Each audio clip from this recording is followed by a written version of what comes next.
Assalamualaikum warahmatullahi wabarakatuh. Halo semuanya, perkenalkan kami dari kelompok 6. Di sini kami akan menjelaskan isolasi bahan aktif dari hewan dan tumbuhan perairan dengan uji kromatografi. Selamat menyaksikan. We're going jeans cause I'm cool right now. For the spaceship now I'm a space cadet. Big white mansion in my habitat. Aim light stage like a laser. Teratai, tumbuhan liar di habitat air yang tidak asing bagi masyarakat Indonesia.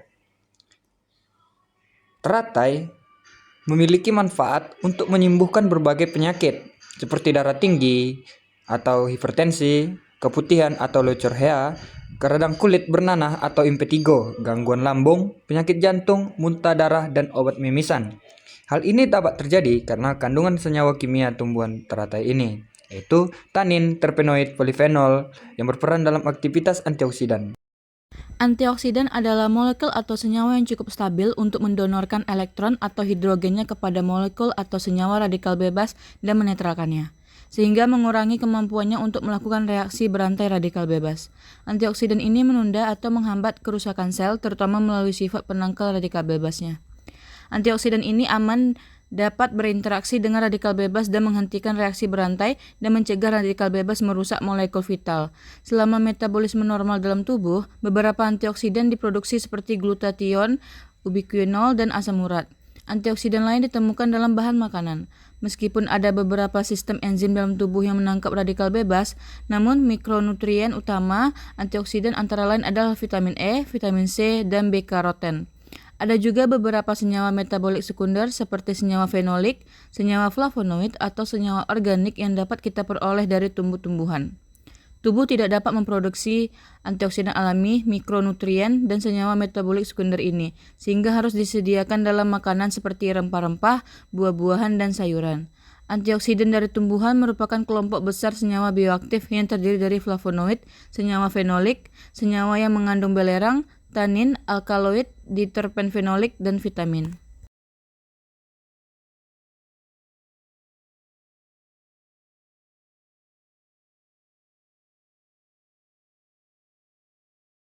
Dalam sistem biologis, tubuh biasanya dapat memproduksi antioksidan sendiri dalam bentuk enzim seperti superoksidadimutase, katalase, dan glutathione peroksidase. Namun, jumlah enzim ini seringkali tidak mencukupi. Oleh karena itu, diperlukan asupan makanan yang banyak mengandung antioksidan. Antioksidan adalah molekul yang dapat menghambat oksidasi molekul lain. Antioksidan dapat melindungi kulit dari berbagai kerusakan sel akibat radiasi UV, anti penuaan, dan perlindungan dari ROS9.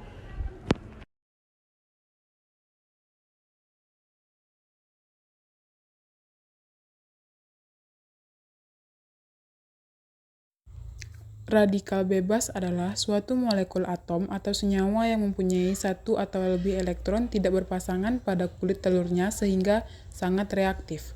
Ketidakseimbangan antara jumlah radikal bebas dan jumlah antioksidan endogen dapat menyebabkan kerusakan sel.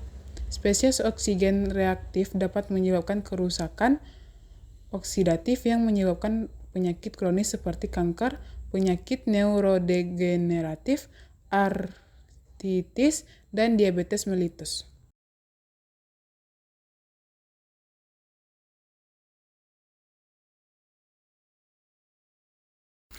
Meskipun ada beberapa sistem enzim dalam tubuh yang menangkap radikal bebas, namun mikronutrien utama vitamin antioksidan antara lain adalah vitamin E, vitamin C, dan asam koroten. Ada juga beberapa senyawa metabolik sekunder seperti senyawa fenolik, senyawa flavonoid, atau asam organik yang dapat kita peroleh dari tumbuh-tumbuhan. Tubuh tidak dapat memproduksi antioksidan alami, mikronutrien, dan senyawa metabolik sekunder ini, sehingga harus disediakan dalam makanan, rempah-rempah, buahan, dan sayuran. Antioksidan dalam tubuh merupakan kelompok besar senyawa bioaktif yang terdiri dari fenolid, flavonoid, senyawa fenolik, senyawa yang mengandung belerang tanin, alkaloid, diterpen, fenolik, dan vitamin. Kepiting. Hewan laut adalah hewan yang hidup di perairan asin seperti laut atau samudra. Hewan laut dapat diklasifikasikan berdasarkan tempat tinggalnya di dalam air dan cara pergerakannya. Contoh hewan laut yaitu lumba-lumba, ikan pari, penyu, hiu paus, dan kepiting. Kepiting adalah salah satu organisme yang termasuk ke dalam kelas krustasea. Karapas krustasea memiliki ciri khas warna yang menarik dan dalam siklus hidupnya dapat melakukan pergantian kulit atau molting. Gantian kulit atau molting. Warna yang menarik mengindikasikan adanya kandungan pigmen karotenoid. Pigmen karotenoid merupakan salah satu bentuk metabolit sekunder yang terdiri dari golongan karoten dan xanthofil. Pigmen karotenoid hadir dalam warna kuning, oranye, atau merah oranye yang ditemukan pada kepiting. Salah satu fungsi pigmen karotenoid berpengaruh pada pertumbuhannya melalui proses molting. Molting pada krustasea adalah proses pergantian cangkang yang terjadi karena pertumbuhan daging yang bertambah besar, sedangkan cangkang krustasea tidak ikut bertumbuh karena bersifat kaku. Tahapan molting berpengaruh pada pertumbuhan kepiting sehingga kepiting memiliki bentuk tubuh, ukuran, dan warna pada karapas yang berbeda tergantung pada jenisnya.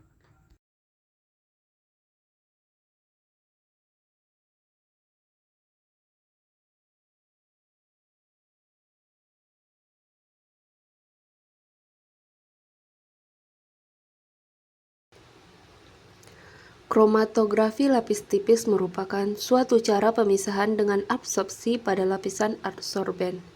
Penggunaannya telah meluas dan telah diakui dan merupakan cara pemisahan yang baik, khususnya untuk kegunaan analisis kualitatif, di mana ini juga dapat digunakan untuk memisahkan berbagai senyawa seperti ion-ion anorganik dan senyawa-senyawa organik sintetik. Kromatografi berguna dalam fraksinasi, tidak hanya sebagai proses akhir dari pemurnian sejumlah kecil senyawa-senyawa yang hampir murni, tetapi juga sebagai metode untuk mendesain tipe-tipe pemisahan kolom serta memonitor komposisi fraksi yang diperoleh dari proses-proses fraksinasi lainnya.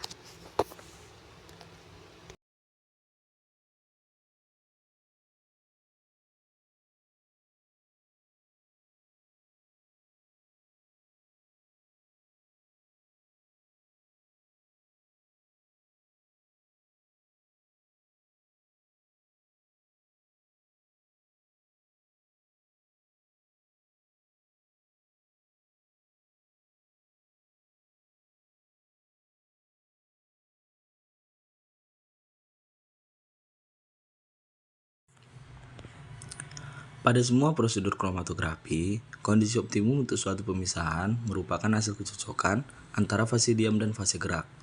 Pada umumnya, sebagai fase diam digunakan silika gel. Fase diam dapat dikelompokkan ke dalam beberapa hal, misalnya berdasarkan sifat kimianya dalam senyawa organik dan anorganik. Pada kromatografi lapis tipis, fase diam berupa lapisan tipis yang hanya ketebalan 0,1 sampai 2 mm. Yang terdiri atas bahan padat yang dilapisi pada permukaan penyangga datar yang biasanya terbuat dari kaca, tetapi dapat pula terbuat dari plat polimer dan logam. Lapisan melekat pada permukaan dengan bantuan pengikat, biasanya dengan kalsium sulfat dan amilum. Dan sebagai fase gerak, digunakan sistem pelapis campuran 2 atau lebih cairan untuk memodifikasi polimer dan pH fase gerak. Pemilihan sistem pelarut yang tidak tepat akan menyebabkan tidak tercapainya pemisahan atau bahkan sampel tidak boleh kembali dari kolom kromatografi.